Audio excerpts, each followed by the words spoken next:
Isa's 9th birthday, his parents gave him the best present anyone could ask for. They got him a puppy. Isa was super excited. He had been dreaming of this day for a long time, and it finally happened. He named his puppy Agape because he loves him so much. Isa's parents told him that he was responsible for Agape. He had to walk him, feed him, teach him new tricks, and bathe him. Isa thought, that's easy. On the first day of having Agape, Isa took him outside to teach him how to play tricks. For some reason, Agape did not do anything Isa told him to do. Isa began to feel frustrated. He was sad because things weren't as easy as he thought when it comes to being responsible for a puppy.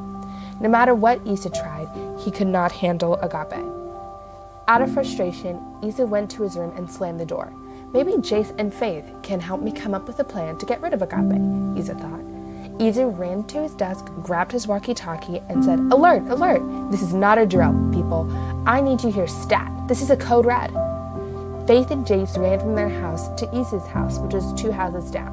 "What's going on?" Faith asked. "Yeah, what's going on, Isa?" Jayce said. "It better not be another one of your pranks." "It's not," Isa said. "This is an emergency. We need to come up with a plan to get rid of Agape." Jayce and Faith looked at each other in shock. "You need us to do what?" Jayce said. Isa cried out, "I need to get rid of Agape. I can't be responsible for him. He doesn't listen to me at all. I tried to take him for a walk, teach him new tricks, and even tried to do something simple like feeding him. He will not listen to me or do as I say." Faith gave Isa a hug. "Oh wow, Isa, that does sound frustrating, but you know..." Ring ring! "Oh no, it's our helping hotline," said Jayce. "Hello, thank you for calling the Hero Helping Hotline. How may we help you?" Okay. We'll be right there, Mrs. Maggie." "Guys, our neighbor, Mrs. Maggie, needs us to help her find her cat."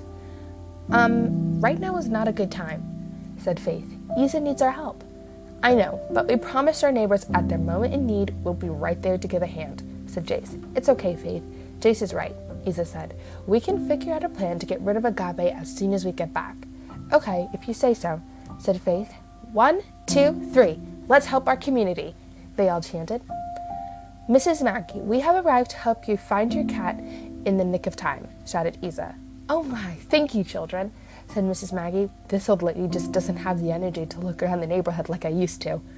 "We will find him for you," said Faith. They searched high, they searched low, they searched all around, but the cat could not be found.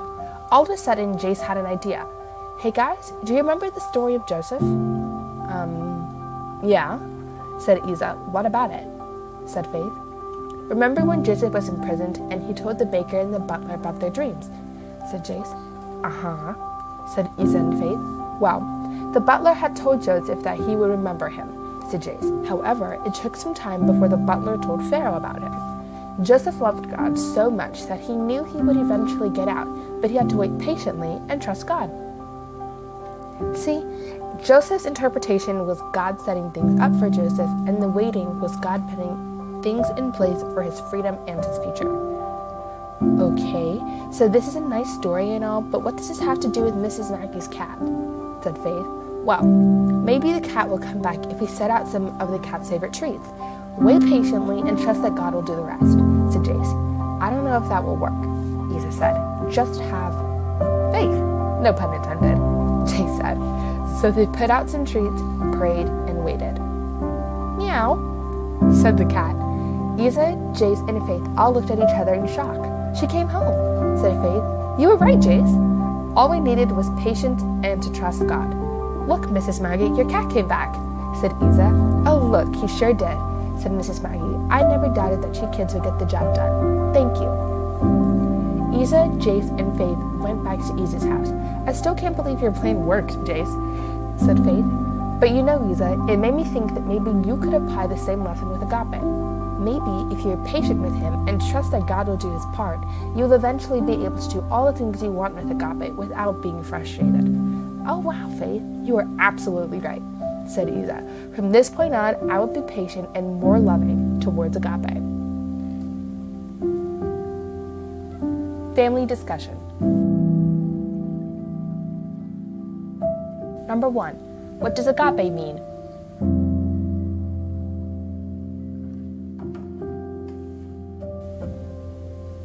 Number 2. What does it mean to be responsible?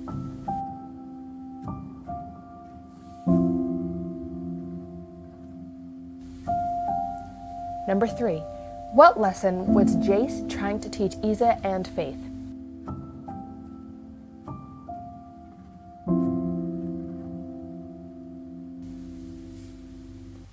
Number 4. Why is it hard for us to have patience in this day and age?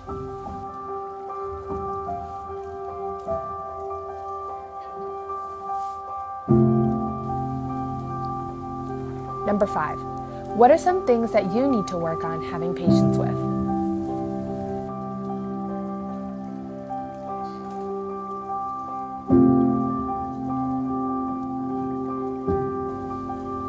Remember, love is patient, love is kind. It does not envy, it does not boast, it is not proud. It does not dishonor others, it is not self-seeking, it is not easily angered, it keeps no record of wrongs. Love does not delight in evil, but rejoices with the truth. It always protects, always trusts, always hopes, always preserves. 1 Corinthians chapter 13, verses 4 through 7.